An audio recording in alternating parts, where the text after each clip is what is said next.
পুলিশের অস্ত্রের সামনে বুক পেতে জীবন দিয়ে গেছেন বেগম রোকেয়া বিশ্ববিদ্যালয়ের ছাত্র আবু সাইদ। কোটা সংস্কার আন্দোলনে ঠাকুরগাঁওয়ের সমন্বয়ক ছিলেন আরেক আবু সাইদ। গুলিবিদ্ধ হন তিনি।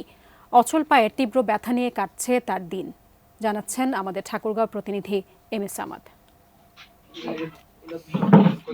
মায়ের মানা শোনেননি।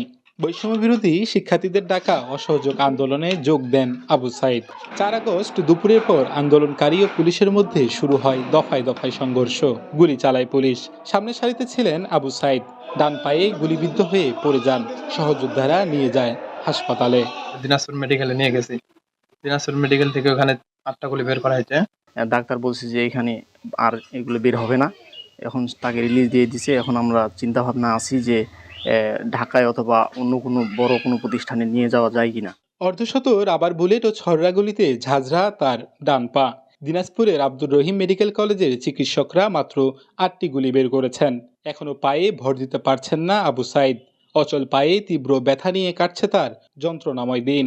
পায়ে ভর দিতে পারি না, পায়ে ভর দিলে পা ফুলে যাচ্ছে এবং বাকি আরও 35 থেকে 40টা গুলি আমার আছে এবং ডাক্তার বলছে যে এগুলো তোমার হাড়ের খুব কাছাকাছি চলে গেছে, এগুলো এখান আর বের করা সম্ভব না।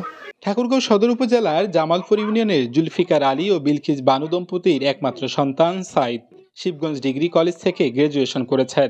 ছাত্র আন্দোলনের প্রতিটি কর্মসূচিতে যুক্ত ছিলেন আবু সাইদ। কোনো বাধাই মানেননি। একমাত্র সন্তানের ভবিষ্যৎ নিয়ে দুশ্চিন্তার শেষ নেই বাবা মায়ের। এখনো পা ভর দিতেই পারে না, এই জন্য আমরা খুব দুশ্চিন্তায় আছি। কোথায় গেলে ভালো হবে, কি করা যাবে।